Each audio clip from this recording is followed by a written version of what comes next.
I'm currently being legally abused and intimidated into silence by a former employer. This has been going on for a while now, and it simply cannot live in darkness for another day. But I am asking for your help to fight back. I signed this separation agreement, an NDA, containing a strict and very broad non-disparagement clause many years ago. I voluntarily left my job after deciding I could no longer put myself or my growing family through the toxic and abusive work environment I had endured for years. This place was and is to this day a workplace rife with sexual misconduct, degeneracy, and aggression. The things I saw, the things done to me, and the things I witnessed my employer do to others were disgusting, shocking, and utterly indefensible. I have the receipts. This all took a serious toll on my personal health. To the point near the end of my tenure, the work environment had become so toxic that I had to be admitted into a heart hospital. And after many tests, I was ultimately put on anti-anxiety medication. This condition was something new to me. I had no history of it prior to my employment there and have never been treated for it since.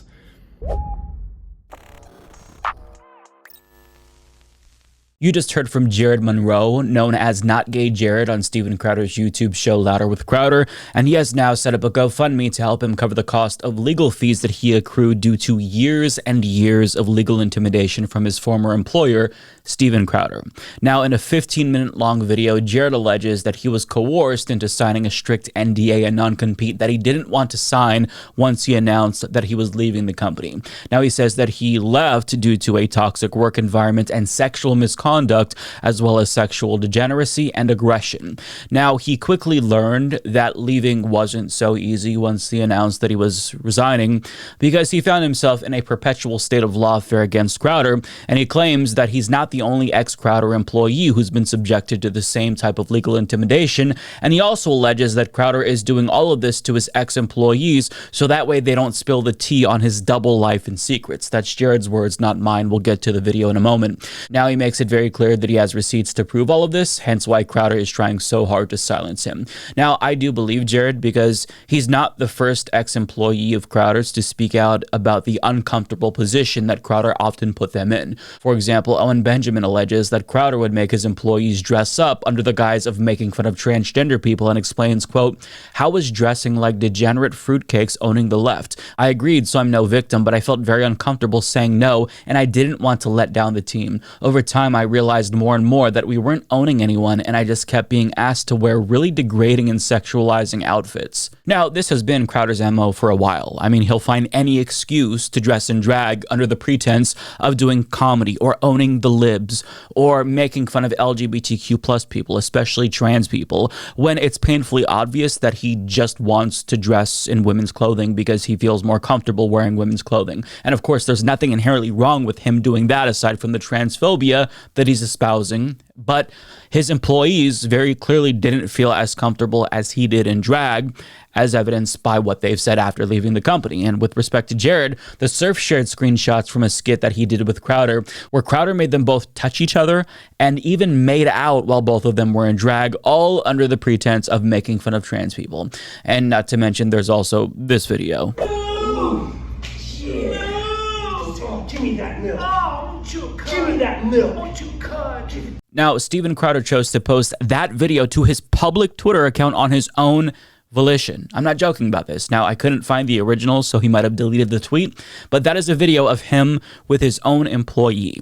And it's funny how all of his comedy skits involve him and his employees dressing in a sexual manner, right? I mean, it's a bit of a tell, is it not? Now, if that's the kind of stuff that Steven Crowder was sharing publicly, we don't even have to imagine how much worse it probably was behind the scenes. And I say we don't have to imagine that because we know how bad it was. In fact, in an expose published in the New York Intelligencer, journalist Matt Steeb reported that Steven Crowder allegedly sexually harassed his own male employees, writing, "In March of 2018, Crowder and his crew were driving in a van when a former producer he liked to call Not Gay Jared fell asleep in the back row. Steven was in front and he was joking about what he was going to do, a witness said. He climbed over and dropped his junk on top of Jared's shoulder. The same ex-staffer recalled that Crowder had exposed himself to Jared in 2017 while they were filming a parody version of Ghost. And on a flight in 2018, a different employee claims that they saw Crowder put his testicles on his childhood friend and assistant, John Goodman. Another employee remembered that Crowder had showed his genitals to Dave Landau, a comedian and former co-host who called Crowder a bully last week. Now, they say last week, but this is an article from last year. Now, they add Landau claimed that Crowder installed a Dave Don't Talk button on the show to get him to be quiet on air. Quote, "At first, I took it as him trying to be friendly or one of the guys," said an ex-staffer. "Now I see it was a power play." Crowder allegedly sent production assistants to do his laundry and could be an unreasonable micromanager who would make wild requests after hours to set people up for failure. Ex-staffers claim that he would regularly berate his team and threaten to fire people on the company's Discord channel. He even went after his own father, Darren Crowder, per one source, who claimed Crowder would yell at his dad in front of employees when Darren was working as his son's booker. So this man allegedly abused his employees and created a hostile work environment, and now he's trying to silence them in order to keep a lid on the abuse that we don't yet know about. But Steven Crowder isn't just waging lawfare against his former employees, because in response to Jared's video, Candace Owens actually spoke out and accused him of doing the same thing to his wife, writing, "Wait till they find out what he's been doing to his wife. I never edited my opinion on Steven Crowder because I knew that everything would eventually be revealed. This really is going to be a year of revelations." Now, even though Candace Owens isn't necessarily the most reliable source, it's very plausible that she's correct here and that he is indeed subjecting his wife to the same lawfare as his former employees, because as Mediaite explains, Monroe isn't the only one who has been subjected to legal action from Crowder. In October, his company sued his estranged wife, Hillary Crowder, for torturous interference after her family accused him of mentally and emotionally abusive behavior in a statement to the journalist Yashar Ali. And that emotionally abusive behavior that they were talking about was exposed in Ring camera footage where he was vocally abusing his very pregnant wife. So he is using his wealth to crush anyone who dares to defy him. And with respect to Jared, it's evident that Crowder was maliciously just trying to destroy his life, as evidenced by the following details shared by Jared. All I simply wanted to do was peacefully leave. It was clear by my employer, though, that this was not only unacceptable, but that I needed to be punished for doing so. Being bullied on each of these terms, and many more, fighting for my basic freedoms to leave and provide for my family, immediately sent me into legal debt. I did not want to sign anything, mind you. But the negotiations with my former employer left no question that without a signed NDA, my guaranteed silence, I would undoubtedly be harassed well into the future. The primary reason I signed the NDA was for a small carve-out in the non-compete clause, which allowed me to freely seek employment using some of my skill sets at another specific company. At least I could feed my family. That provision, however, was a lie. And upon starting my new job at the new said company, I was giving another one of these, a cease and desist, and was promptly unlawfully terminated from that position. I added thousands more to my legal debt trying to fight back. My wife was very pregnant by this time, and without a financial safety net for groceries and a baby crib, much less a legal fund to file a countersuit, I simply had to let it go, trusting God had a plan. Crowder actually got him fired from his new job, even though he had a baby on the way. He was just trying to move on, take care of his family, sought other employment, and Crowder intervened for no good reason to get him fired.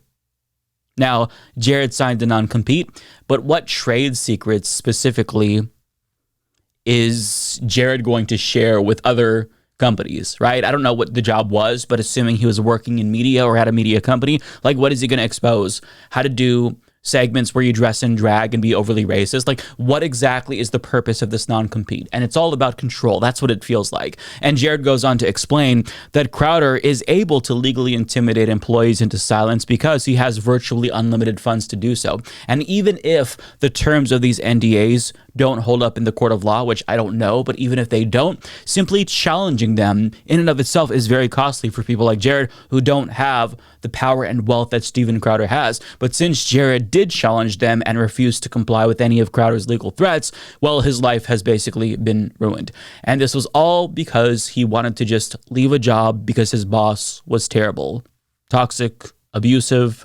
He wanted to leave, but Crowder wouldn't let him. And to make matters even worse, Crowder made Jared turn over his own personal equipment and even made him turn over his personal Twitter account that he had before he started working for Crowder because he claimed that that was the intellectual property of the company.